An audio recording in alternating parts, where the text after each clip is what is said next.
Hello बच्चा party, कैसे हैं बेटा आप सब। चलिए फिर हम अपना टॉपिक स्टार्ट करते हैं और आज हम पढ़ने जा रहे हैं पोलराइजेशन।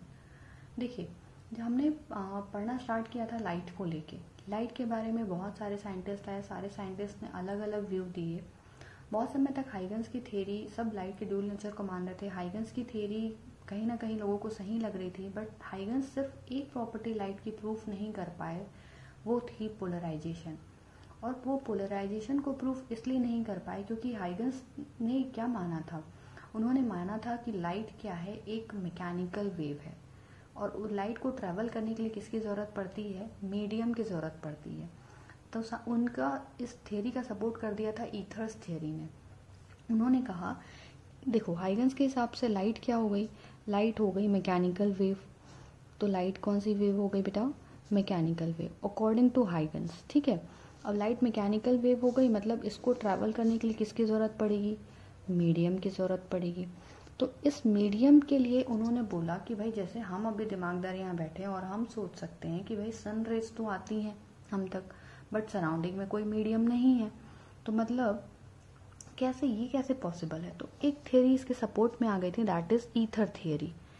एक सपोर्ट में थियरी आ गई थी, वो कौन सी थियरी थी, ईथर थियरी। उसने बोल दिया था कि सराउंडिंग में चारों तरफ हमारे पास एक बहुत लाइट मीडियम है, एक क्या है, बहुत ही ज़्यादा लाइट मीडियम अवेलेबल है। और वो मीडियम कैसा है, हमारा बहुत ही इलास्टिक मीडियम है, और उस मीडियम का उन्होंने नाम दे दिया था ईथर्स थियरी। तो ये दोनों थियरीज कंबाइन होके बहुत ज़्यादा सही मानी जा रही थी, लेकिन अंतिम में लास्ट में बहुत सारे और भी खोज होती रही और finally we came to the conclusion कि हम इस कंक्लूजन पे पहुंच पाए कि भैया light is not a mechanical wave, light is electromechanical wave. Light कौन सी वेव है, इलेक्ट्रोमैकेनिकल वेव है। ठीक है, अब देखो, जैसे लाइट का इलेक्ट्रोमैकेनिकल वेव होना या इलेक्ट्रोमैकेनिकल वेव होना ये प्रूफ हो गया, ये समझ में आ गया कि भाई लाइट का जो प्रोपोगेशन होता है वो दो चीज़ों के कारण होता है। लाइट का प्रोपोगेशन किसके कारण हो पा रहा है, दो चीज़ों के कारण, मतलब इलेक्ट्रिक फील्ड के इफेक्ट के कारण और मैग्नेटिक फील्ड के इफेक्ट के कारण।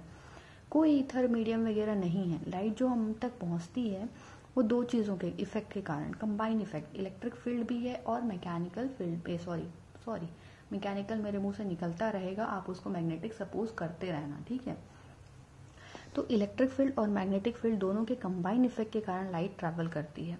और लाइट का जो प्रोपोगेशन होता है वो कैसे होता है बेटा, मान लीजिए अगर लाइट का ये प्रोपोगेशन का डायरेक्शन है, मतलब लाइट अगर इस डायरेक्शन में जा रही है तो ये इलेक्ट्रिक फील्ड का डायरेक्शन होगा और ये मैग्नेटिक फील्ड का डायरेक्शन होगा। ये होता रहेगा, मेरी आदत है। अब भाई बीइंग अ मैकेनिकली मुंह से निकलने वाला है। ठीक है, तो ये क्या होगा, इलेक्ट्रिक फील्ड का डायरेक्शन होगा और ये बेटा आपके मैग्नेटिक फील्ड का डायरेक्शन होगा और ये आपके लाइट का डायरेक्शन होगा। मतलब यहाँ से आपको सिर्फ एक चीज़ समझनी है कि पोलराइजेशन, हाइगन्स प्रिंसिपल ने पोलराइजेशन प्रूफ नहीं किया था। ठीक, हाइगन्स प्रिंसिपल्स लाइट की सारी प्रॉपर्टी प्रूफ कर लिए थे अपने कॉन्सेप्ट के बेसिस पे, लेकिन वो सिर्फ पोलराइजेशन प्रूफ नहीं कर पाए थे। क्यों नहीं प्रूफ कर पाए, क्योंकि उन्होंने लाइट को मैकेनिकल वेव मान लिया। ठीक, इसलिए वो पोलराइजेशन प्रूफ नहीं कर पाए। अब सेकेंड चीज़ कि लाइट जो है वो क्या है, इलेक्ट्रोमैग्नेटिक वेव है। इलेक्ट्रोमैग्नेटिक वेव है, मतलब लाइट किसके कारण ट्रैवल करेगी, इलेक्ट्रिक फील्ड और मैग्नेटिक फील्ड के कंबाइन इफेक्ट के कारण लाइट ट्रैवल करती है। पोलराइजेशन में जो हम कॉन्सेंट्रेट करेंगे जिस कॉन्सेप्ट पे, वो कॉन्सेप्ट सिर्फ इलेक्ट्रिक फील्ड से रिलेटेड होगा, मैग्नेटिक फील्ड पे हम अभी कॉन्सेंट्रेट नहीं करने वाले। इतना क्लियर, इतना क्लियर। तो आगे चलते हैं। ठीक है, अब देखो जैसे हम पोलराइजेशन की बात करते हैं, भाई दिमाग में कॉन्सेप्ट आएगा ना कि अनपोलराइज्ड क्या है और पोलराइज्ड क्या है। भाई पता तो होना चाहिए, तब तो आगे पढ़ेंगे ना। तो पहले तो हम ये समझना है हमें कि what is unpolarised and what is polarised.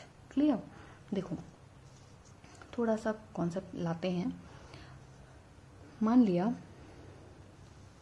यहाँ से क्या चीज़ समझ में आया कि लाइट, इलेक्ट्रिक फील्ड और मैग्नेटिक फील्ड तीनों आपस में परपेंडिकुलर है, मतलब ऐसा एक्स वाई और जेड, ये light propagation of light, electric field और मैग्नेटिक फील्ड। ठीक है, मतलब ये तीनों आपस में क्या है, परपेंडिकुलर है।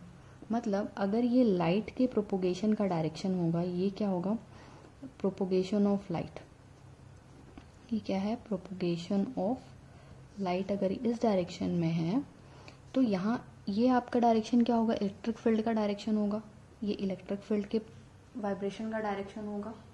इतना क्लियर हुआ कि प्रोपोगेशन, यहाँ से क्या पता चला है कि ये तीनों आपस में परपेंडिकुलर होते हैं। मतलब अगर ये लाइट के प्रोपोगेशन का डायरेक्शन है तो ये इलेक्ट्रिक फील्ड के क्या होगा, वाइब्रेशन का डायरेक्शन होगा। कौन सा, perpendicular to the direction of propagation. Clear, ठीक। अब देखो, ये अगर मैं बोलूं कि जो ये इलेक्ट्रिक फील्ड है, ये जो इलेक्ट्रिक फील्ड है ये लाइट के प्रोपोगेशन के परपेंडिकुलर, ये परपेंडिकुलर प्लेन है, ये परपेंडिकुलर प्लेन है, समझते जाओ एक एक करके। ये परपेंडिकुलर प्लेन क्यों ले रहे हैं, क्योंकि भैया इलेक्ट्रिक फील्ड वाइब्रेशन ही इसी प्लेन में करता है। ये हॉरिजॉन्टल प्लेन में वाइब्रेट करने नहीं जाएगा। कि कौन से प्लेन में वाइब्रेट करेगा, परपेंडिकुलर प्लेन में ही वाइब्रेट करेगा। क्यों परपेंडिकुलर प्लेन में वाइब्रेट करेगा, क्योंकि भाई लाइट का प्रोपोगेशन ही इस तरफ है, इस तरफ लाइट का प्रोपोगेशन है, तो इसके परपेंडिकुलर प्लेन में ही क्या आएगा, इलेक्ट्रिक फील्ड आएगा, परपेंडिकुलर प्लेन में। क्लियर, ठीक। अब समझो, अगर ये जो इलेक्ट्रिक फील्ड है इसका वाइब्रेशन इस परपेंडिकुलर प्लेन में हर डायरेक्शन में हो रहा है, मतलब समझो इस डायरेक्शन में, इस डायरेक्शन में, इस डायरेक्शन में, इस डायरेक्शन में ऐसे वाइब्रेट कर रहा है, ऐसे वाइब्रेट कर रहा है, ऐसे वाइब्रेट कर रहा है, हर डायरेक्शन में। सपोज कर पा रहे हो ये लाइट के प्रोपोगेशन का डायरेक्शन, ये लाइट के प्रोपोगेशन का डायरेक्शन है, ये परपेंडिकुलर प्लेन है और ये वाइब्रेशन ऐसे हो रहा है, ऐसे वाइब्रेट कर रहा है, ऐसे वाइब्रेट कर रहा है, ऐसे ऐसे वाइब्रेट कर रहा है। तो मतलब जो इलेक्ट्रिक फील्ड का वाइब्रेशन है, इलेक्ट्रिक फील्ड का वाइब्रेशन है, ठीक है, वो हर डायरेक्शन में सिमिलर है, हर डायरेक्शन में सिमिलर है in the plane perpendicular to the direction of propagation of light. तो हम उससे बोलते हैं दैट इज अनपोलराइज्ड लाइट। ये कौन सी लाइट है, अनपोलराइज्ड लाइट है। कुछ समझ पाए रिलेका लोग मैंने क्या बोला? Vibration of electric field is uniform in all the direction. Vibration of electric field is uniform in all the direction in a plane perpendicular to the propagation of light. देख पहले से समझो, नहीं समझ में आया होगा। ये कौन सा प्लेन है? ये प्लेन है जो लाइट के प्रोपोगेशन के डायरेक्शन के परपेंडिकुलर है। अगर इस प्लेन में इलेक्ट्रिक फील्ड का जो वाइब्रेशन है वो हर डायरेक्शन में है, ये प्लेन हो गया भैया, देखो ऐसे है, अगर इस डायरेक्शन में अगर ऐसे वाइब्रेट कर रहा है तो भी ये परपेंडिकुलर डायरेक्शन में वाइब्रेट कर रहा है, ऐसे वाइब्रेट कर रहा है तो भी भाई इसको कैसे भी वाइब्रेट करो ना, ये तो ये डायरेक्शन है, ये प्लेन है, कैसे भी ऐसे रोटेट कर, ऐसे इलेक्ट्रिक फील्ड ऐसे कैसे भी वाइब्रेट करे, इसी प्लेन में वाइब्रेट कर रही है ना, तो ये प्लेन तो इसके परपेंडिकुलर है। परपेंडिकुलर प्लेन में किसी भी डायरेक्शन में वाइब्रेट करे तो वो क्या है, अनपोलराइज्ड लाइट है। पोलराइज्ड को बनाते हैं, शायद थोड़ा पिक्चर तुमको क्लियर हो जाए। देखो अब पोलराइज्ड लाइट मतलब क्या हो जाएगा कि पोलराइज्ड लाइट अब डायरेक्टली तो नहीं मिल जाएगी हमें, है ना, पोलराइज्ड लाइट के लिए कुछ कष्ट करना पड़ेगा। तो पोलराइज्ड लाइट के लिए हम क्या करते हैं बेटा, देखो सपोज करो ये हमारे पास अनपोलराइज्ड लाइट है, मतलब ये लाइट के प्रोपोगेशन का डायरेक्शन हो गया और यहाँ पे ये अनपोलराइज्ड लाइट है, मतलब यहाँ पे क्या हो रहा है, जो इलेक्ट्रिक फील्ड है वो हर डायरेक्शन में वाइब्रेट कर रही है यूनिफॉर्म तरीके से, किसी भी डायरेक्शन में। क्लियर, तो ये अनपोलराइज्ड है। अब एक पोलराइड यूज करते हैं या पोलराइजर यूज करते हैं, एक डिवाइस यूज करते हैं जिसको हम क्या बोलते हैं, इसको ऐसा ही डिवाइस यूज कर लिए जिसे हम बोलते हैं पोलरॉइड या फिर हम बोलते हैं पोलराइजर, दोनों जो भी आपका मन करे। क्लियर, जिसे हम बोल देते हैं पोलराइड या फिर पोलराइजर। अब इसके बाद क्या होता है, अब देखो इसमें पास एक्सेस बने होता है, पास एक्सेस मतलब ऐसे सेक्शन बना होता है, वर्टिकल सेक्शन बने हुए हैं। अब देखो यहाँ पे ये इलेक्ट्रिक फील्ड वाइब्रेट कर रहा है, ये इलेक्ट्रिक फील्ड ऐसे वाइब्रेट कर रहा है। अब इस इलेक्ट्रिक फील्ड को एक पास एक्सेस प्रोवाइड कर रहे हो, रास्ता दे रहे हो, तो कौन से इलेक्ट्रिक फील्ड, कौन सी वेव जाएंगी, कौन से इलेक्ट्रिक फील्ड की लाइंस जाएंगी यहाँ से, भाई जो वर्टिकल है वो पास करेगा, मतलब ऐसे ये पास हो गए, ये वाले वेव पास हो गए, बाकी कहाँ जाएंगे, बाकी तो रुक जाएंगे ना भैया, उनको रास्ता दिए हो जाने के लिए, नहीं दिए हो ना। तो यहाँ पे क्या हो जाएगा, अभी सिर्फ समझा रहे हो, बाकी ये जो इंक्लाइन वाले इनका भी वर्टिकल कंपोनेंट इस तरफ आएगा, वो चीज़ें हम और आगे धीरे धीरे करके चल के देखेंगे। लेकिन अभी फिलहाल इतना समझो कि अगर यहाँ पे एक पोलराइड है उस पोलराइड में हमने इसको पास एक्सेस प्रोवाइड कर दिया, तो इसमें से कौन से वेव पास हो जाएंगे, कौन सी इलेक्ट्रिक वेव पास हो जाएंगी। तो भाई ये इलेक्ट्रिक वाइब्रेशन, ये वर्टिकल वाला वाइब्रेशन इस पास से निकलेगा, ठीक है। हॉरिजॉन्टल वाला निकल पाएगा क्या, नहीं, तो इधर हॉरिजॉन्टल वाला वेव नहीं आएगा, ठीक है। तो इसी को क्या कहा जाता है बेटा, इसी को कहा जाता है पोलराइज्ड लाइट। इसी को क्या कह देते हैं, पोलराइज्ड। और ये क्या हो जाता है, अनपोलराइज्ड लाइट। आई गेस आपको थोड़ा बहुत समझ में आया होगा। तो अगर अब आपको डिफाइन करना है, आप कैसे डिफाइन करोगे, पोलराइज्ड लाइट क्या होगी। देखो पोलराइज्ड लाइट क्या हो सकती है, it is a light in which the vibration of electric field, the vibration of electric field is in a particular direction. Vibration of electric field is in a particular direction, but is in a particular direction in a plane perpendicular to the direction of propagation। नहीं समझ में आया तो फिर से समझो। देखो यहाँ पे अनपोलराइज्ड लाइट क्या कर रही थी, सबसे पहले तो ये चीज समझो कि कहाँ पे वाइब्रेट करती है। ये एक प्लेन पे वाइब्रेट कर रही है। कौन सा प्लेन, प्लेन जो कि परपेंडिकुलर है direction of propagation of light के, ठीक। एक प्लेन पे वाइब्रेट कर रही है। प्लेन कैसा है, परपेंडिकुलर है, परपेंडिकुलर है to the direction of propagation of light, direction of propagation of light इस प्लेन पे, ठीक है। Plane perpendicular to the direction of propagation of light, इस प्लेन पे अगर इलेक्ट्रिक फील्ड का वाइब्रेशन यूनिफॉर्म है, सिर्फ एक ही डायरेक्शन में है, तो आप उसको क्या बोलोगे, that is polarised light. But अगर इस प्लेन पे आपका जो इलेक्ट्रिक फील्ड है उसका वाइब्रेशन हर डायरेक्शन में है, तो आप उसको क्या कहेंगे, दैट इज अनपोलराइज्ड लाइट। थोड़ा बहुत कुछ क्लियर हुआ, नहीं हुआ होगा और आगे समझोगे, ठीक है।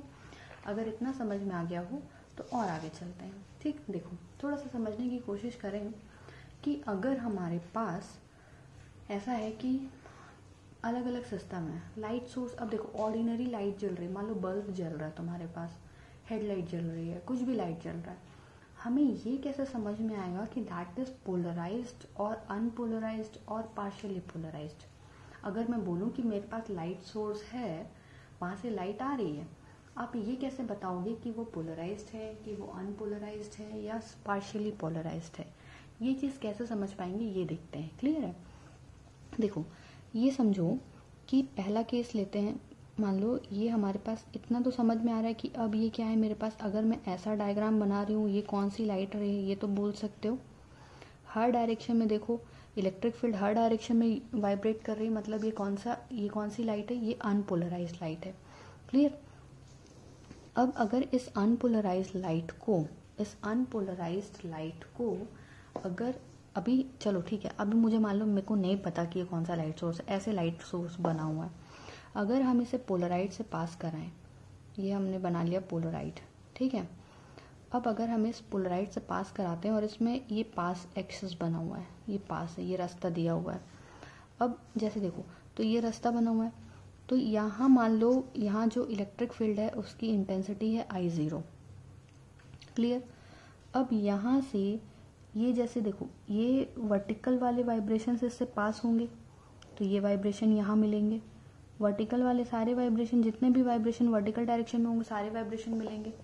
अगर इधर की इंटेंसिटी I0/2 है, तो ये क्या है, ये जो सोर्स है वो क्या है, अगर इंटेंसिटी क्या है I0/2 है, तो सोर्स है वो अनपोलराइज्ड है। सोर्स है वो क्या है, अनपोलराइज्ड है। अब बोलोगे मैम 50% इंटेंसिटी कैसे हो गई, यहाँ पूरी इतनी सारी लाइट वेव्स हैं, ठीक है, और उनमें से सिर्फ वर्टिकल पास हो रही है, उनमें से सिर्फ कौन सी पास हो रही है, वर्टिकल पास हो रही है। तो भाई पॉसिबल कैसे कि इसकी इंटेंसिटी की आधी हो जाए। भाई अगर मैं बोलूँ कि यहाँ की 50% रेस इधर क्रॉस हो रही हैं, तब इंटेंसिटी को 50% बोला जाए तो समझ सकते हैं। लेकिन यहाँ पे इंटेंसिटी 50% कैसे हो रही, जब यहाँ से ये जो पोलराइजर है, ये कौन सा पोलराइजर है, इसमें पोलराइजर कुछ नहीं होता बेटा, वर्टिकल सेक्शन है समझ लो।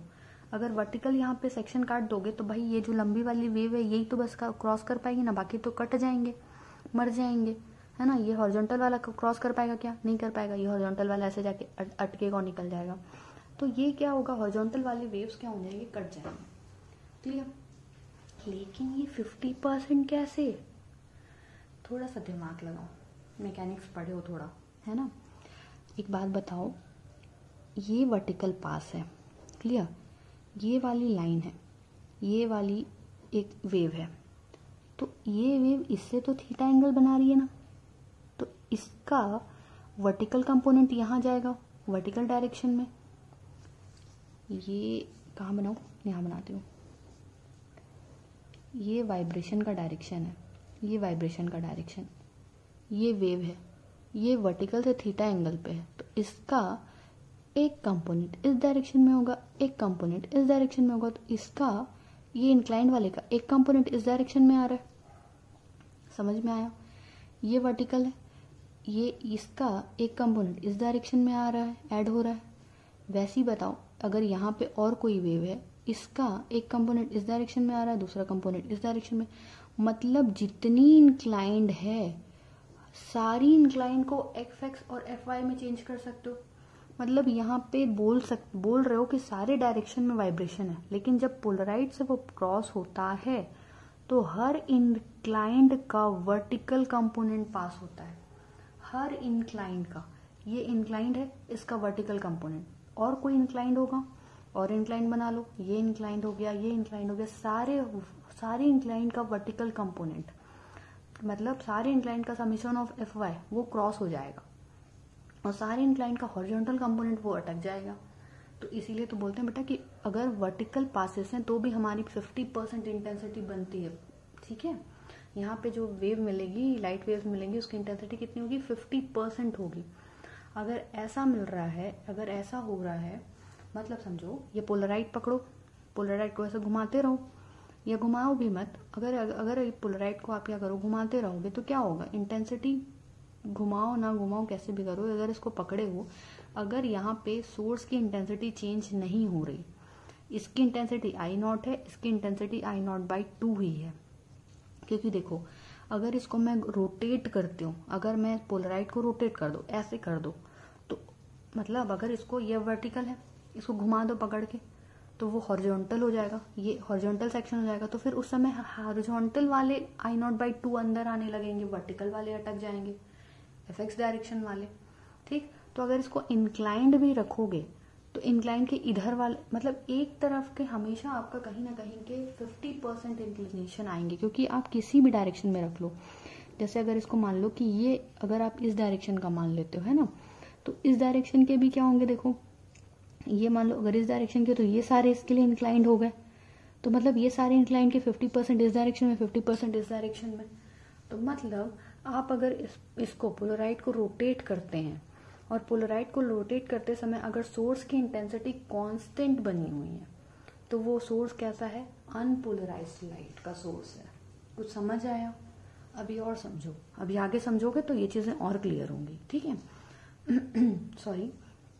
देखो, अब मान लिया कि हम फिर से एक डायग्राम बनाते हैं। ठीक है, अब यहाँ पे हमारे पास देखो, यहाँ पे मान लिया पोलराइज्ड लाइट। अब भाई पोलराइज्ड होगी तभी तो पोलराइज्ड देगी, तो यहाँ पे पोलराइज्ड लाइट सोर्स है। अब यहाँ पे पोलराइड रख दिया, अब बताओ क्या करेगा ये पोलराइड, ये वर्टिकल पासेस है। अब तो समझ में आ रहा होगा, ऐसे वर्टिकल पासेस है, तो इसमें से वर्टिकल पास है बेटा। अब इस पोलराइड को घुमाओगे तो क्या करेगा, पहले जब ये इसी पोजीशन पे वर्टिकल रखा हुआ है तो वर्टिकल वाले सारे वेव्स को जाने देगा, मतलब ये इसकी इंटेंसिटी क्या मिलेगी, अगर इसकी इंटेंसिटी I0 है तो इसकी इंटेंसिटी भी क्या मिलेगी, मेरे को I0 मिलेगी। समझ में आया चीज? ठीक, अब अगर इस पोलराइड को मैं घुमाऊं, तो ये हॉरिजॉन्टल डायरेक्शन में क्या देगा, इंटेंसिटी 0 देगा, वर्टिकल में इंटेंसिटी I देगा, और हॉरिजॉन्टल में इंटेंसिटी कितनी देगा।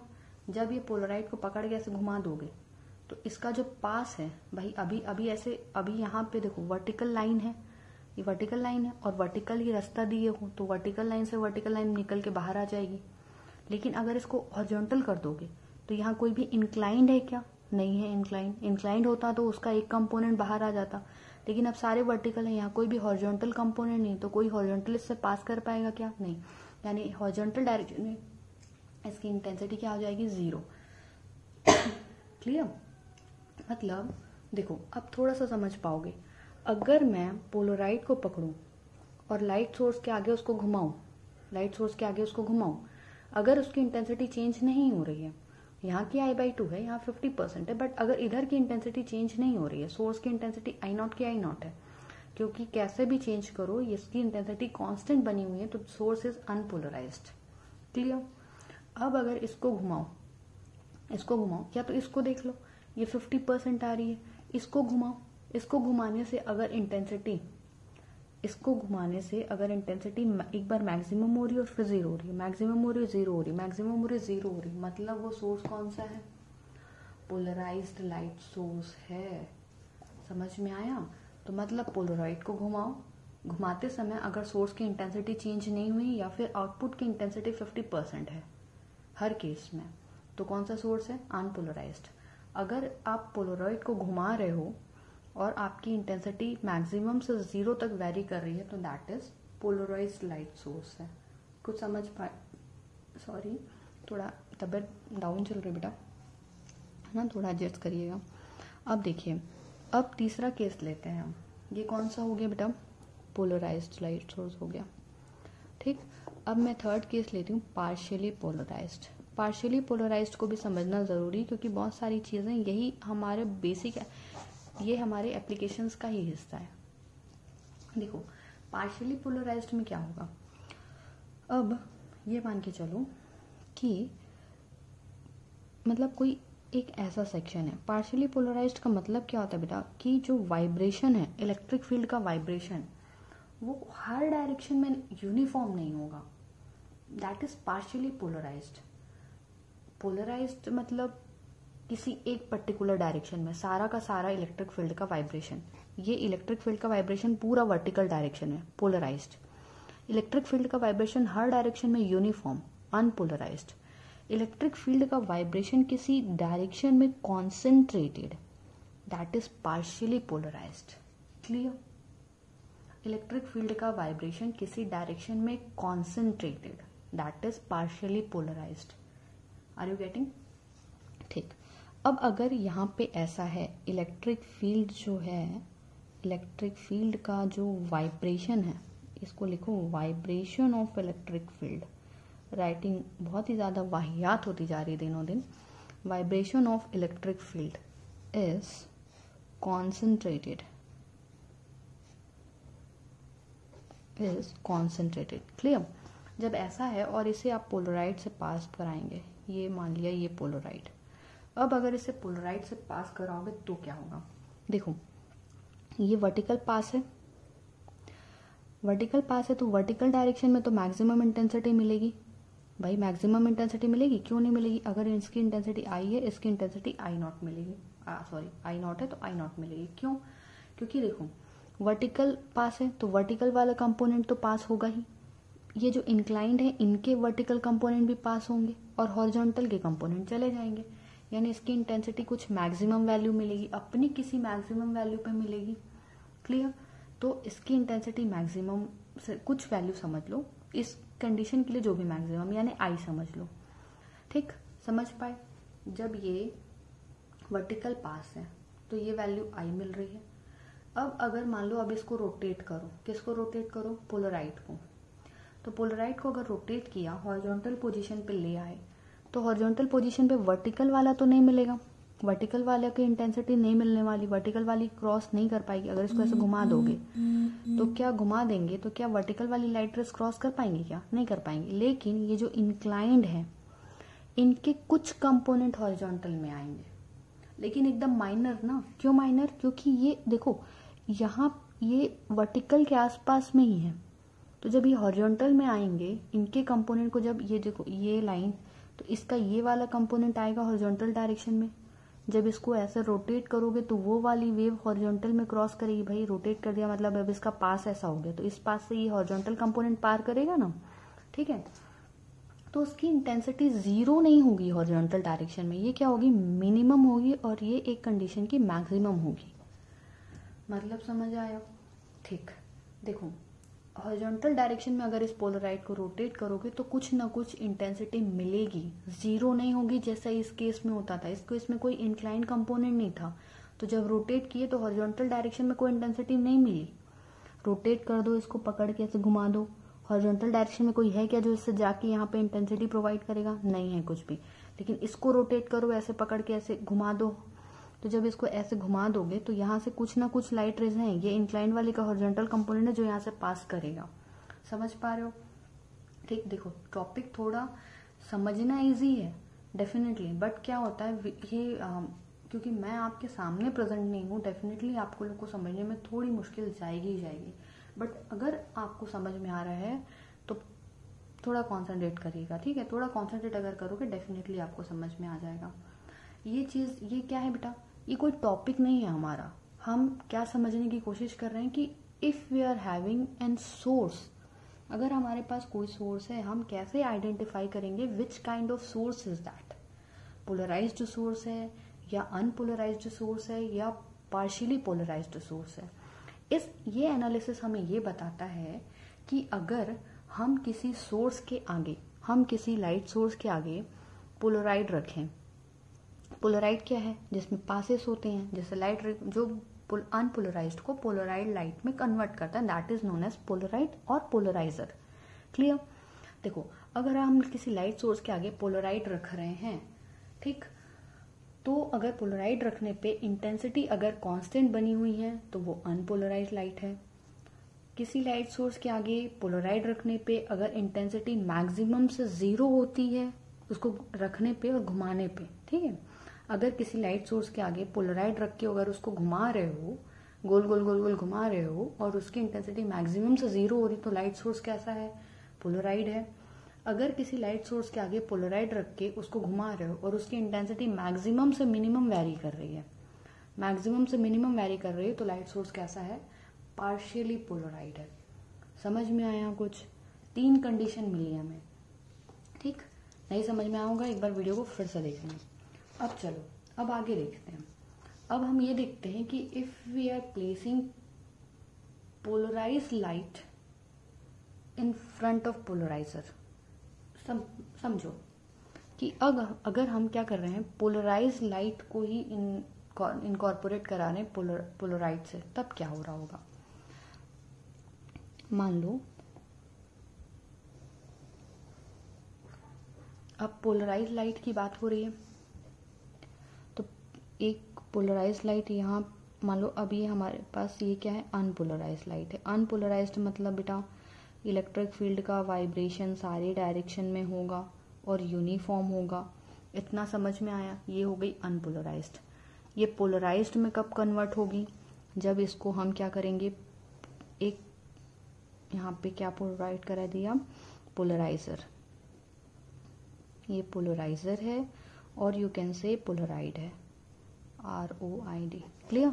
ये पोलराइजर है या फिर क्या बोल सकते हैं उसको? पोलराइड है। क्लियर?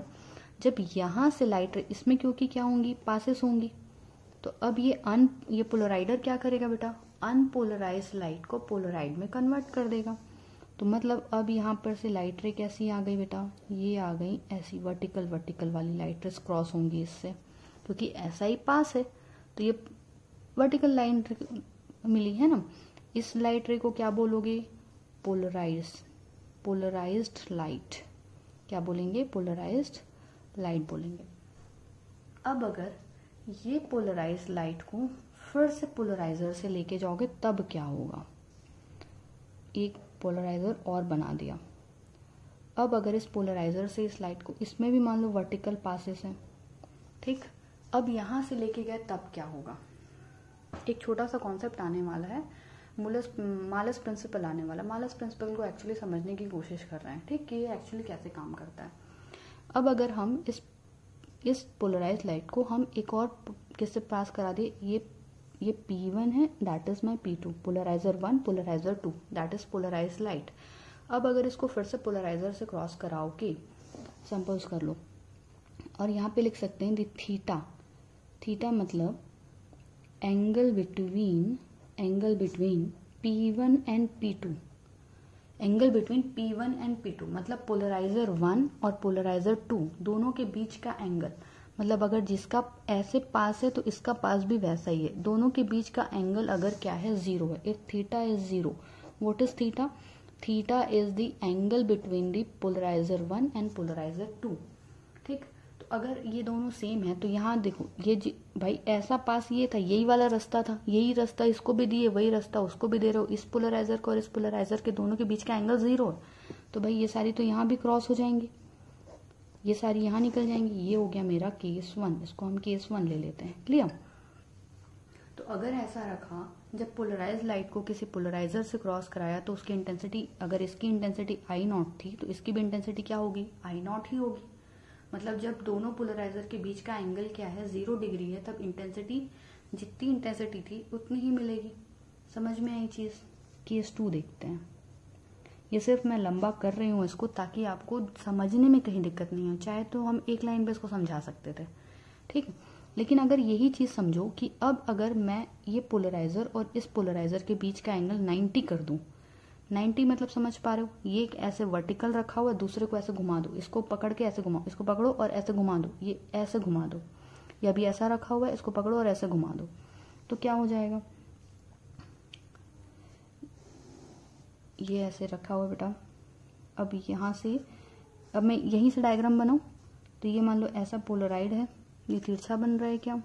ये आदत मेरी थोड़ी खराब है ना, समझ सकते हो तुम लोग। अब तो ये पोलराइड है, अब ये पोलराइड हमने ऐसे घुमा दिया, अब ये हॉरिजॉन्टल रखा हुआ है, अब इसके पासेस ऐसे हैं, अब ये सारा का सारा वर्टिकल है, ये पूरा ऐसे हॉरिजॉन्टल है ना, भले थोड़ा उनका इंक्लाइन दिख रहा होगा पर समझना कि ये एक्चुअली में ये ऐसा है, यहाँ ये पीछे बैक साइड पे, मतलब अभी सिर्फ ऐसा दिख रहा होगा, ये ऐसा रखा हुआ है, ऐसा हॉरिजॉन्टल, ठीक, ये होल ऐसा आ गया। तो अब क्या यहाँ से ये वर्टिकल ये वर्टिकल डायरेक्शन क्या है, तो यहाँ इसको जब ऐसे घुमाओगे तो ये पास तो हॉरिजॉन्टल है, वर्टिकल वाले यहाँ से क्रॉस कर पाएंगे क्या? नहीं, तो इसकी इंटेंसिटी क्या हो जाएगी बेटा?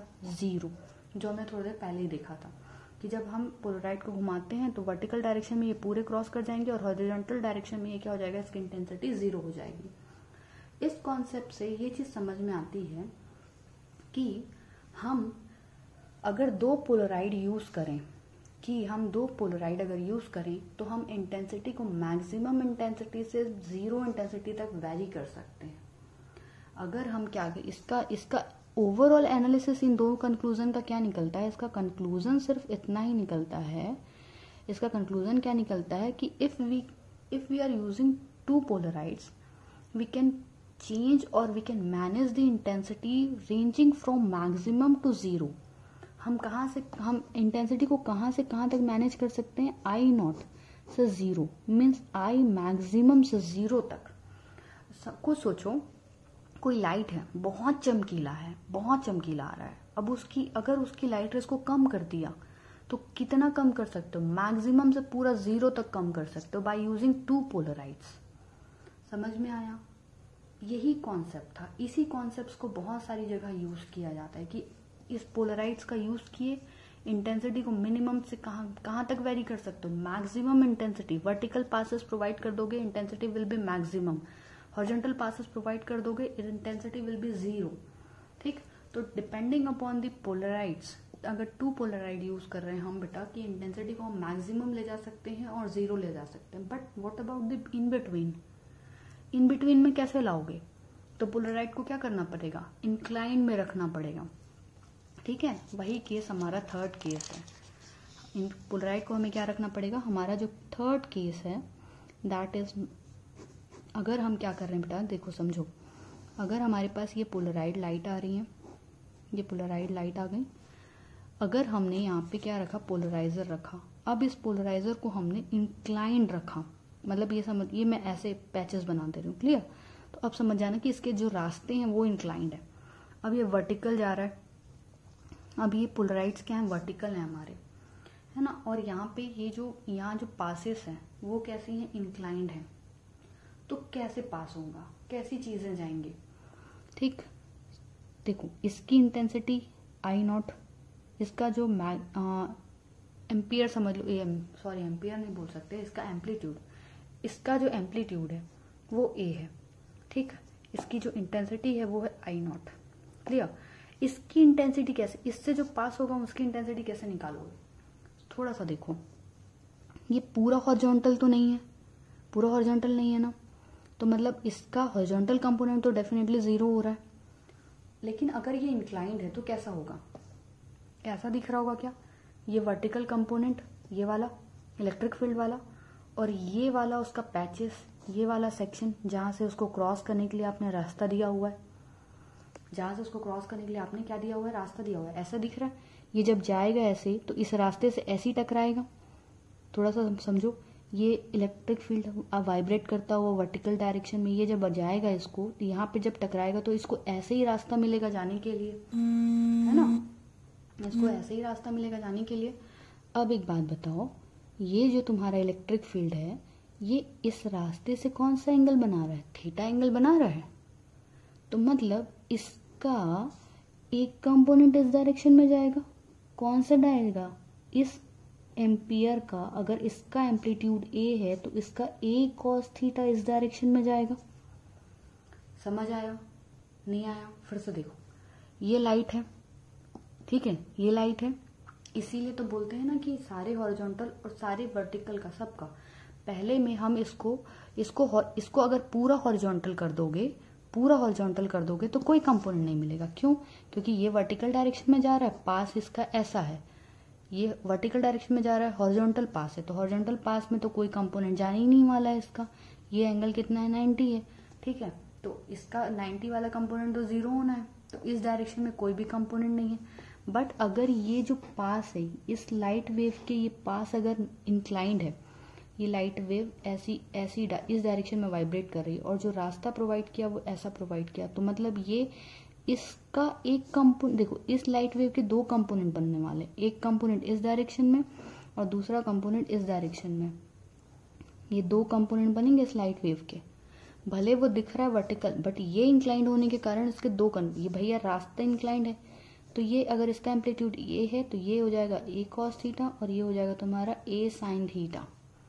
समझ आया, तो मतलब इसमें से जो इंटेंसिटी इस लाइट की, इसमें से जो इंटेंसिटी जो क्रॉस हो रही है वो है, इसका जो एम्पलीट्यूड होगा वो होगा ए कॉस थीटा। ए कॉस थीटा वाले कंपोनेंट सारे क्रॉस होंगे, इन सब का ए कॉस थीटा क्रॉस करेगा।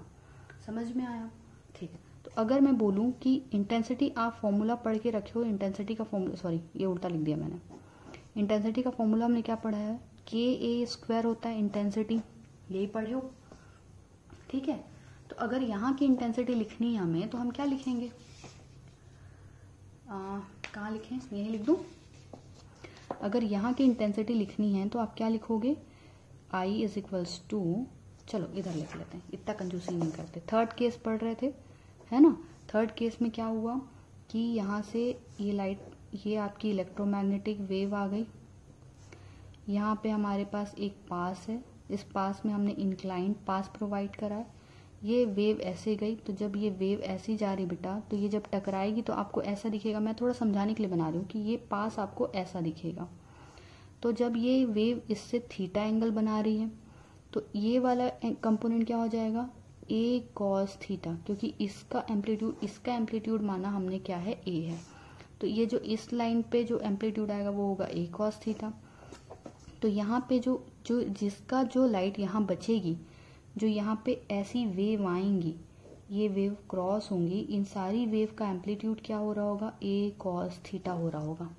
क्लियर, यहाँ पे इंटेंसिटी को क्या लिख सकते हैं, के ए स्क्वायर लिख सकते हैं। यहाँ पे इंटेंसिटी भी क्या लिख सकते हो, I is equals to, that is only I ना, आई नॉट नहीं लिख सकते क्योंकि आई नॉट तो इनिशियल की इंटेंसिटी है, तो इसको लिख सकते हो के ए स्क्वायर, और यहाँ का ए क्या है, ए कॉस थीटा है ना, तो यहाँ पे क्या लिख सकते हो, ए कॉस थीटा होल स्क्वायर, ये लिख सकते हैं। इसको ब्रैकेट को ओपन करोगे तो क्या हो जाएगा, K A square cos square theta, and K A square is what, your initial intensity I naught, तो इसे हम लिख देते हैं I naught cos square theta and is equals to I, और इसी को हम बोलते हैं, क्या बोलते हैं, भूल गई मैं,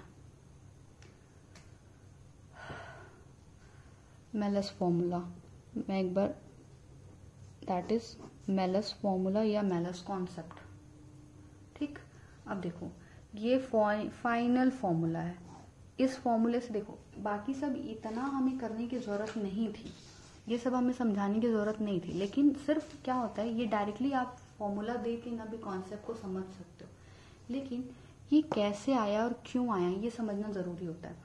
ये फॉर्मूला बाकी चीजें यहीं से प्रूफ हो जाती हैं। सपोज करो देखो, अगर हमारे पास इंक्लाइन पासेस नहीं है, ये वर्टिकल पासेस हैं, जैसे हमने जो हमारा केस 1 लिया वर्टिकल पासेस। वर्टिकल पास मतलब दो पोलराइड के बीच का एंगल कितना, 0, तो रखो 0, 0 रखोगे तो कॉस थीटा 0, और इंटेंसिटी आई की क्या हो जाएगी, I0, मतलब देखो मैक्सिमम इंटेंसिटी आ गई जो हमने निकाली थी। ठीक, इंटेंसिटी जब दो इसको 90 करो, दो पोलराइड के बीच का एंगल 90 करोगे तो cos 90 क्या होता है, 0, मतलब इंटेंसिटी क्या हो जाती है, 0। ठीक, तो ये फॉर्मूला क्यों दिया गया, कि ये फॉर्मूला इसलिए दिया गया कि अगर आपको दो पोलराइड यूज करके इंटेंसिटी को मैक्सिमम से 0 वैरी करना है तो आप कैसे यूज कर सकते हो, किस एंगल पे रखोगे तो कितनी इंटेंसिटी मिलेगी। ठीक है, किस एंगल पे रखोगे तो किस एंगल के अकॉर्डिंग इंटेंसिटी कितनी हो जाएगी, ये चीज को यूज करने के लिए आपको ये फॉर्मूला दिया गया है।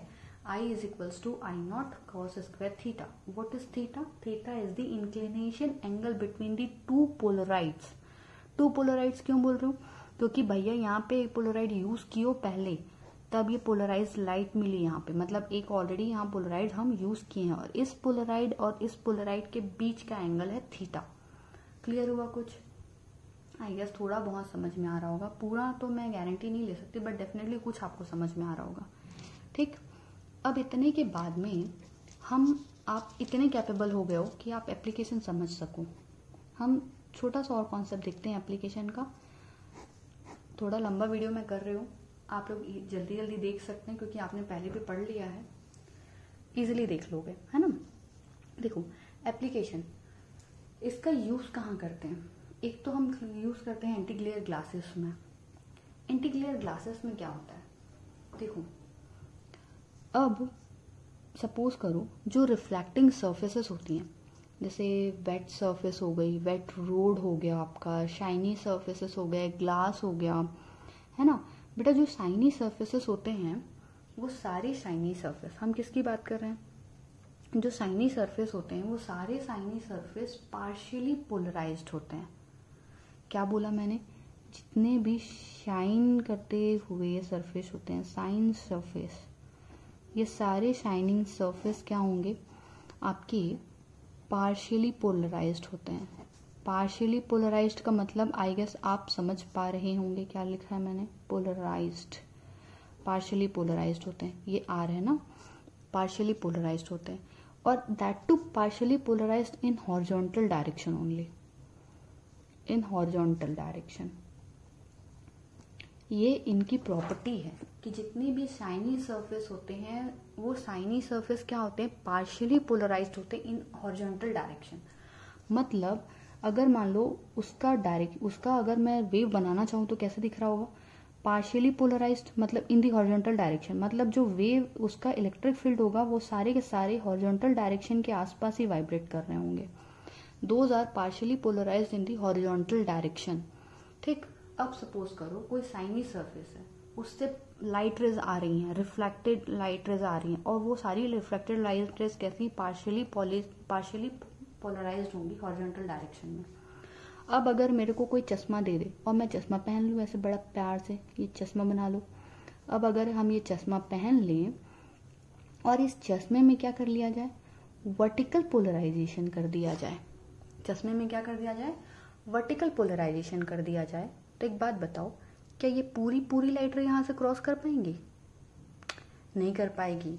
इसमें से सिर्फ कौन सी लाइट रे पास करेंगी, जो ये इंक्लाइंड के कंपोनेंट होंगे वर्टिकल डायरेक्शन वाले, सिर्फ वही पास करेंगे। ये जो इंक्लाइंड लाइट रेज आ रही है ना, सिर्फ इनके वर्टिकल कंपोनेंट पास करेंगे, बाकी हॉरिजॉन्टल कंपोनेंट तो नहीं जाएंगे, क्योंकि हमने क्या कर दिया, वर्टिकल पोलराइजेशन कर दिया। ठीक, तो ये कॉन्सेप्ट होता है कि शाइनी सर्फेसेस के मैक्सिमम पोलराइजेशन को रोक दिया जाता है और आंखों से उसको देखने में आसानी हो जाती है। क्योंकि अगर हमने उसको पोलराइजेशन नहीं किया ग्लास का, एंटी ग्लेयर ग्लासेस हमने नहीं बनाई, तो क्या होगा, ये सारी जो वेव होंगी ना, सारे वेव आंख में जाएंगे, तो वो क्या होगा, फिर आप उसको इजिली नहीं देख पाओगे। लेकिन यहाँ ये जो होता है, ये मैक्सिमम पोलराइज होते हैं इन दी हॉरिजॉन्टल डायरेक्शन। तो वर्टिकल यहाँ पे क्या कर दिया, वर्टिकल पोलराइजेशन कर दिया। अब वर्टिकल पोलराइड प्रोवाइड कर दोगे तो यहाँ की जो हॉरिजॉन्टल होंगी वो सब तो सब कट के मर जाएंगी, वो नहीं जा पाएंगी अंदर। ठीक, कौन सी जा पाएगी, सिर्फ वर्टिकल कंपोनेंट। समझ में आया कॉन्सेप्ट? तो इस कॉन्सेप्ट को ऐसे ही यूज किया जाता है। सेम यही चीजें हमारी गाड़ियों में यूज करते हैं। गाड़ी की जो हेडलाइट होती है उसमें, और आपके कार के जो क्या ग्लास बोलते हैं आपको, कार का जो आपका फ्रंट वाला ग्लास होता है, उसमें दोनों में पोलराइजेशन यूज किया जाता है। ठीक, अब उन दोनों में पोलराइजेशन कैसे यूज करते हैं देखो, थोड़ा सा उसको भी समझो। अब मान लो ये आप अपनी गाड़ी, मुझे बनानी नहीं आती है, मैं थोड़ा सा कोशिश करती हूँ। ये सपोज कर लो ये तुम अपनी गाड़ी चलाते हुए आ रहे हो, ठीक है, ये पता नहीं, ये तो चेयर जैसा बन गया, पता नहीं क्या बनना रहा था, ये ऐसे। ठीक, ये तुम अपनी गाड़ी चलाते हुए इधर से आ रहे हो। अब यहाँ से कोई दूसरी गाड़ी आ रही है। डोंट एक्सपेक्ट कि ये वाला डायग्राम मैं इस तरफ भी बना सकती हूँ। ठीक है, तुम सपोज कर लेना, ये मान लो ये हेडलाइट है, ये कोई सी हेडलाइट। अब यहाँ से, ठीक है, तो ग्लास तो बनाना ही पड़ेगा, लेकिन बिना ग्लास के कैसे समझ आएगा। ये अपनी आ रही है, ये अपने मजे में दूसरी बस आ रही है यहाँ से। ठीक है, देखो, तो इस यहाँ से ये देखो, यहाँ से क्या होता है, इसका जब पोलराइजेशन होता है ना बेटा, इसका पोलराइजेशन हम 45 डिग्री में करते हैं। मतलब जो ग्लास का पोलराइजेशन करते हैं वो कैसे करते हैं, 45 डिग्री पे। मतलब एक ऐसा, ये ऐसा नहीं समझ पाओगे तुम लोग, कैसे पता नहीं, ऐसे, ठीक है, ऐसा, क्लियर, 45 पे। तो एक का 45 मतलब समझ लो ये गाड़ी ऐसे सामने से आ रही है और एक गाड़ी इधर से आ रही है। तो ये जो इधर से आ रही है ना, इसका पोलराइजेशन ऐसे 45 पे, और ये जो तुम्हारे तरफ से आ रही है ना, इसका पोलराइजेशन 45 पे। दोनों के 45 मिल गया तो एक्चुअल में कितना हो गया, 90। और 90 में इफेक्ट कितना हो जाता है, 0। लाइट का इफेक्ट क्या होता है, 0। समझो, यहां से देखो, इधर से जो लाइट रेज आ रही होंगी वो सारी, ये ऐसे इंक्लाइंड है ना, वो सारी ऐसे इंक्लाइंड होंगी, और इनका जो इंक्लिनेशन हो गया वो 45 पे, इनका इंक्लिनेशन हो गया 45 पे। तो देखो, इसके और इसके, ये दोनों एक ही जैसा दिख रहा है क्या। सपोज करो ये लाइट, इधर से जो लाइट रेज आ रही थी वो सारी ऐसे आ रही थी, इधर से जो लाइट रेज आ रही वो सारी ऐसे। मतलब यहाँ से जो लाइट रे निकली, यहाँ से जो, देखो यहाँ से लाइट रे सीधी निकली, कैसे पोलराइज्ड हो गई, यहाँ से लाइट रे निकली। ठीक है, इस गाड़ी से सपोज कर लो इस पे पोलराइजेशन है, इसमें भी देते हैं ना जी, हेडलाइट पे भी, जरूरी नहीं है यहाँ पे दें। ठीक है, इसको कॉन्सेप्ट को यहाँ से नहीं समझो, यहाँ से समझो। ये सपोज करो हेडलाइट है, हेडलाइट में जो पोलराइजेशन है वो 45 का है। ठीक, यहाँ से जो लाइट निकलेगी वो यहाँ से, ये 45 पे टकराई, समझ लो ये 45 पे टकराई, तो उसका पोलराइजेशन हो गया वो 45 के। अब सीधी नहीं आएगी, कितने के एंगल पे आएगी, 45 के एंगल पे आएगी। अब जब 45 के एंगल पे आ रही होगी, ये फिर से तुम्हारे एंगल पे टकराई। अब तुमने एक देखो, ऐसे बेचारी सीधे आ रही थी, ऐसे, मतलब मान लो ये लाइट रे ऐसे सीधे जा रही है। ठीक, अब तुमने हेडलाइट में कितना लगा रखा, 45, तो ये मुड़ गई 45 पे। क्लियर, ये 45 पे मुड़ गई। अब तुम्हारी मिरर के सामने पहुंची और तुम्हारी मिरर पे तुमने उल्टा और 45 लगा रखा, तो वो फिर से 45 में मुड़ गई। मतलब वो टोटल 90 मुड़ गई। क्लियर है। तो जब वो 90 मुड़ गई बेटा, तो उसका जो इस लाइट का जो इफेक्ट होता है ना, इस लाइट का, इस गाड़ी की इंटेंसिटी यहाँ तक पहुंचने तक 0 हो जाती है। मतलब ये पहले यहाँ 45 क्यों रिफ्लेक्ट कर, 45 क्यों टर्न हो गई, क्योंकि इसमें 45 का रिफ्लेक्शन था, इस पे 45 का क्या पोलराइजेशन था। यहाँ से निकली 45 पोलराइड होके तुम्हारे मिरर पे फिर से पोलराइड हो गई कितनी, 45। तो टोटल पोलराइजेशन उसका कितना हो जाता है, 90। और 90 पोलराइजेशन, जब 90 डिग्री किसी पोलराइड करोगे तो उसकी इंटेंसिटी क्या हो जाती है, 0। तो जब वो इंटेंसिटी 0 हो जाएगी, मतलब यहाँ से जो लाइट तुम्हारी ग्लास पे पड़ेगी उसकी इंटेंसिटी 0, मतलब तुम उस लाइट को नहीं देख पाओगे, मतलब आपको वो लाइट नहीं दिखाई देगी। तो मतलब आपकी आंखें चमकेगी नहीं बिल्कुल भी, क्योंकि आपने इसकी लाइट, ये जिसकी जो लाइट आपकी आंख में पड़ रही थी वो आपने पोलराइजेशन के कारण रोक लिया। सेम वैसी आपकी हेडलाइट से जो लाइट निकलेगी वो यहाँ 45 की पोलराइड होगी, फिर इस मिरर के लिए 45, ये मिरर खुद उसको 45 पे पोलराइड करेगा, मतलब 45 करके वो 90 पोलराइड हो जाएगी। मतलब इस गाड़ी की हेडलाइट से जो लाइट निकलेगी वो यहाँ के मिरर में पहुंचते तक 45 + 45 90 पोलराइड हो जाती है। ठीक है, 90 पोलराइड हो गई, मतलब उसका इफेक्ट क्या हो गया, 0। यानी आपकी गाड़ी, आप अपनी हेडलाइट से जो निकल रहा है उसको 45 के पोलराइजेशन पे देखेंगे और आप अपनी गाड़ी इजिली चलाएंगे। ये वाला अपनी गाड़ी चलाएगा क्योंकि इसको कौन सी लाइट दिखाई देगी, जो इसकी हेडलाइट से 45 के पोलराइजेशन पे निकल रही है वो दिखाई देगा। अब कुछ महान आत्मा मेरे से ये भी पूछ सकते हैं कि मैडम इसको 45 पे क्यों पोलराइड कर रहे हैं, इसको सीधा का सीधा 90 पे क्यों नहीं कर देते। 90 पे कर दोगे ना बेटा, खुद को कुछ नहीं दिखाई देने वाला, या खुद को सब कुछ दिखाई देगा, समझ रहे हो। इसलिए 45 पे पोलराइड करते हैं क्योंकि खुद को तो दिखना है ना, रास्ता पता चला खुद ही को नहीं दिख रहा, तो इसलिए 45 पे पोलराइड करते हैं ताकि क्या हो, खुद को भी कुछ लाइट दिखाई दे। अगर 90 पे वर्टिकल कर दोगे तो पूरी की पूरी लाइट दिखाई देगी जितनी तुम्हारी सोर्स से निकलेगी, और अगर हॉरिजॉन्टल कर दोगे तो कुछ भी दिखाई नहीं देगा। तो इसलिए क्या करते हैं, 45 पे पोलराइड इसको करते हैं, 45 पे पोलराइड इसको करते हैं।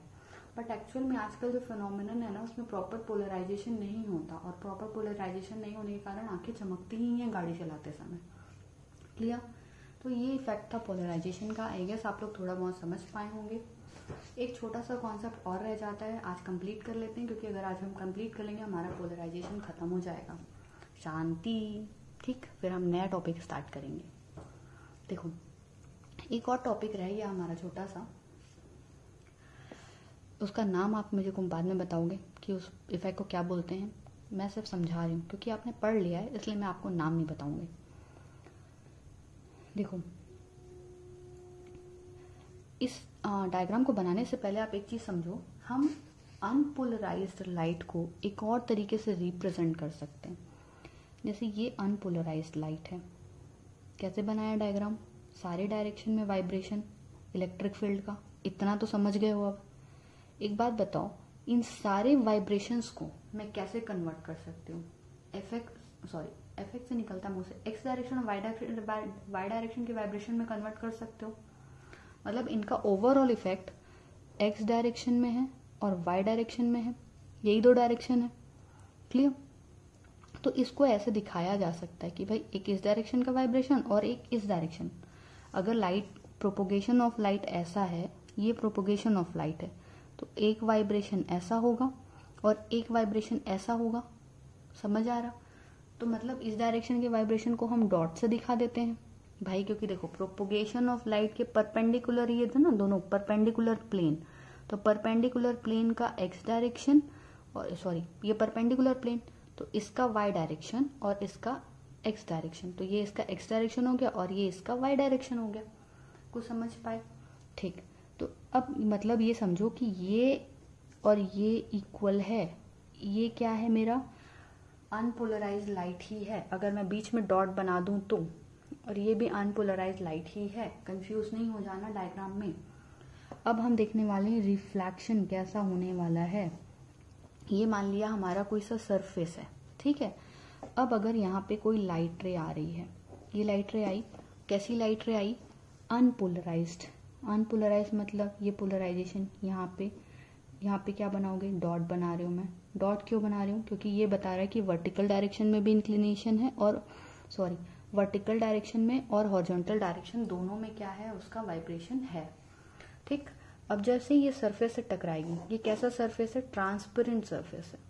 कैसा सरफेस है बेटा, ये ट्रांसपेरेंट सरफेस है। ट्रांसपेरेंट सरफेस, ग्लास सपोज कर सकते हो, कुछ भी सपोज कर। हम रिफ्लेक्शन देख रहे हैं बेसिकली, हम क्या देख रहे हैं, रिफ्लेक्शन। ठीक है।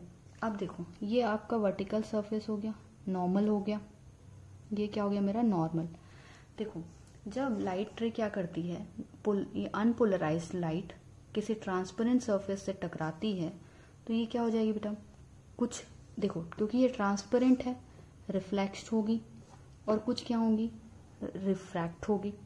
भाई ट्रांसपेरेंट सरफेस है, रिफ्लेक्ट भी करेगी और रिफ्रैक्ट भी करेगी। तो जो रिफ्रैक्ट करती है ना, वो तो अनपोलराइज्ड ही होती है, जैसी इंसिडेंट थी वैसी ही होगी। ठीक है। जो रिफ्रैक्ट कर रही है ये वाली मेरी अनपोलराइज्ड ही है, देखो अनपोलराइज्ड को ऐसे शो किया। लेकिन जो रिफ्लेक्ट करती है ये रिफ्लेक्ट है, रिफ्लेक्टेड रे है। ये कौन सी है? रिफ्लेक्टेड। और ये कौन सी है? रिफ्रैक्टेड। ठीक, अगर हम दोनों को देखें तो ये जो है रिफ्लेक्टेड है, ये पार्शियली पोलराइज्ड मिलती है बाय एक्सपेरिमेंट। ये कैसी मिलती है? Partially polarised. ये एक्सपेरिमेंट से पाया गया कि अगर हम किसी अनपोलराइज्ड लाइट को किसी ट्रांसपेरेंट सरफेस पर स्ट्राइक कराते हैं तो जो हमारी रिफ्रैक्टेड रे होती है वो तो हमें क्या मिलती है? एज इट इज मिलती है। बट जो रिफ्लेक्टेड रे होती है वो पार्शियली पोलराइज्ड होती है। अब पार्शियली पोलराइज्ड मतलब समझ पा रहे हो? उसके मान लो मैक्सिमम जो वाइब्रेशंस हैं वो हॉरिजॉन्टल डायरेक्शन के हैं, कुछ एक आध दो वर्टिकल डायरेक्शन के हैं। यहाँ तो देखो सारे वर्टिकल हॉरिजॉन्टल सब बराबर थे, लेकिन ये पार्शियली पोलराइज्ड हो गई। मतलब इसका मैक्सिमम वाइब्रेशन क्या हो गया? हॉरिजॉन्टल के आसपास हो गया, और या तो वर्टिकल के, मैक्सिमम वर्टिकल के पास भी हो सकता है, कहीं भी पार्शियली पोलराइज्ड हो सकती है। मतलब ऐसा हो सकता है कि ये ऐसे पार्शियली पोलराइज्ड हो जाए कि सारे वर्टिकल के आसपास आ जाएं, या फिर ऐसे पोलराइज्ड हो सकती है कि सारे इसके हॉरिजॉन्टल के आसपास आ जाएं। कैसे भी पार्शियली पोलराइज्ड हो सकती है, clear. But totally polarised, plane polarised नहीं हुई है। प्लेन पोलराइज्ड मतलब फुल्ली पोलराइज्ड। ठीक, कैसी पोलराइज्ड है? पार्शियली पोलराइज्ड है, क्लियर। तो एक बात बताइए कि अगर हम इंसिडेंट एंगल को चेंज करें, this is my incident angle, तो यही कहा गया कि अगर हम इंसिडेंट एंगल को चेंज करते हैं, है ना, इंसिडेंट एंगल को चेंज करते थे तो ये जो आपकी रिफ्लेक्टेड रे है उसकी पोलराइजेशन चेंज होती थी। Depending upon the incident angle the rate of reflection of reflected ray changes. अगर इंसिडेंट एंगल को बदल दोगे, देखो ये पार्शियली पोलराइज्ड हुआ है, अगर मैं इंसिडेंट एंगल को बदलते जाऊं तो इसका जो पार्शियली पोलराइजेशन है वो चेंज होता है। इसका जो पार्शियली पोलराइजेशन है वो चेंज होता है। अगर एक आध कंडीशन ऐसी आ जाए फॉर एनी इंसिडेंट एंगल, मैं क्या लिख रही हूं? For any incident angle, for any incident angle if angle between, if angle between, for any incident angle, if angle between refracted ray, चलो reflected ray and refracted ray, reflected and refracted ray equals to 90 degree. अगर कोई ऐसी condition आ जाए कि for any incident angle if the angle between reflected ray and refracted रे this is 90 degree, अगर ये 90 degree हो जाए तो ये जो रे होती है रिफ्लेक्टेड की फुल्ली पोलराइज्ड हो जाएगी। क्या हो जाएगी? पार्शियली पोलराइज्ड नहीं रहेगी, फुल्ली पोलराइज्ड हो जाएगी। कुछ समझ में आया? ठीक, तो समझ पाए कि अगर किसी इंसिडेंट एंगल के लिए रिफ्लेक्टेड रे और रिफ्रैक्टेड रे के बीच का एंगल बेटा क्या हो जाए? 90 डिग्री हो जाए, तो आपकी जो रे होती है, जो ये रिफ्लेक्टेड रे होती है, ये क्या हो जाती है? पोलराइज्ड रे हो जाएगी। कैसी रे में कन्वर्ट हो जाएगी? पोलराइज्ड रे हो जाएगी। इसी कॉन्सेप्ट को बोला जाता है ब्रूस्टर कॉन्सेप्ट या ब्रूस्टर प्रिंसिपल। ठीक, और उस समय ये इंसिडेंट एंगल क्या कहला जाता है? ब्रूस्टर एंगल, या फिर हम इसको नॉर्मली देखो कई जगह बोलता है ब्रूस्टर एंगल, BREWSTER। एक बार स्पेलिंग और चेक कर लेना, ठीक है? Brewster angle. तो जो ऐसा एंगल जिसके लिए अगर रिफ्लेक्टेड रे और रिफ्रैक्टेड रे के बीच का एंगल 90 हो जाए तो रिफ्लेक्टेड रे फुल्ली पोलराइज्ड हो जाती है या फिर प्लेन पोलराइज्ड हो जाती है। ठीक, उस एंगल को क्या बोला जाता है? Brewster angle. अब ये कॉन्सेप्ट क्यों फेमस हुआ? क्योंकि हमने बिना पोलराइड यूज किए अनपोलराइज्ड लाइट को पोलराइज्ड लाइट में कन्वर्ट कर लिया। समझ आया चीज? ठीक, अब देखो ये, अब हमें मान लो कि हमें इस एंगल की वैल्यू फाइंड आउट करनी है। हमको फाइंड आउट करना है कि भाई ये ब्रूस्टर एंगल की वैल्यू कितनी है, तो कैसे निकालोगे? सिंपल सा कॉन्सेप्ट है। देखो ये मीडियम कैसा है? कुछ भी मीडियम है, पानी है, ग्लास है, ट्रांसपेरेंट मीडियम है। सपोज कर लिया ग्लास है, उसका जो भी मीडियम है उसका रिफ्रैक्टिव इंडेक्स म्यू है। तो ये इंसिडेंट एंगल या ब्रूस्टर एंगल, आई बी लिख सकते हो ब्रूस्टर एंगल, या आई पी लिख सकते हो पोलराइज्ड एंगल, जो भी। एक बात बताओ, ये एंगल आई पी है तो ये एंगल कितना होगा, 90 माइनस आई बी होगा, 90 माइनस आई बी होगा, ठीक। ये सॉरी उल्टा कर दिया, ये तो आई बी ही होगा, क्योंकि इंसिडेंट और रिफ्लेक्टेड, ये इंसिडेंट एंगल है और ये क्या है, रिफ्लेक्टेड एंगल। इतनी बड़ी मिस्टेक हो रही थी, ये दोनों आपस में बराबर ही होंगे, क्लियर है। ये इंसिडेंट एंगल है और ये क्या है, रिफ्लेक्टेड एंगल, दोनों बराबर होने वाले हैं। अब देखो, ये आई बी है बेटा और ये टोटल 90 है, तो ये वाला, ये इतना एंगल क्या हो जाएगा, ये टोटल 90 है, तो ये वाला क्या हो जाएगा, 90 माइनस आई बी हो जाएगा, 90 माइनस क्या हो जाएगा, आई बी। और ये अगर इतना, अगर 90 माइनस आई बी हो रहा है तो ये वाला एंगल क्या हो जाएगा, आई बी हो जाएगा, ये वाला एंगल क्या हो जाएगा, आई बी। तो ये एंगल अगेन क्या हो जाएगा मेरा, 90 माइनस आई बी हो जाएगा, यानी जो रिफ्रैक्टेड एंगल है वो किसके बराबर है, 90 माइनस आई बी के बराबर है। कुछ समझ पाए, नहीं समझ पाए तो एक बार यहाँ पे देखो, ये एंगल इंसिडेंट, तो ये एंगल भी क्या होगा, इंसिडेंट एंगल के बराबर। ये एंगल कितना होगा, 90 माइनस इंसिडेंट, तो ये वाला एंगल क्या होगा, आई, और ये वाला क्या होगा, 90 माइनस आई। समझ आया भाई, ये दोनों बराबर, ये टोटल 90 है इसलिए 90 माइनस आई, फिर ये और ये टोटल 90 है, ये और ये टोटल 90 है इसलिए ये आई, और ये 90 है इसलिए ये 90 माइनस आई। और ये बेसिकली है क्या, रिफ्रैक्टेड एंगल है, तो रिफ्रैक्टेड एंगल 90 माइनस आई, क्लियर। अब लगाओ स्नेल्स लॉ। कहाँ पढ़े थे, कहीं तो पढ़े थे मैडम, मेरे को भी याद नहीं कहाँ पढ़े थे, ढूंढ ना, कहीं तो पढ़े थे अपन, रिफ्रैक्शन में पढ़े थे, हमारी पकड़ पकड़ चट्टाक ले, ठीक है। देखो, तो यहाँ का म्यू और यहाँ का एंगल, यहाँ का म्यू, यहाँ का एंगल, समझ आया। ऐसी तो लगाते हैं।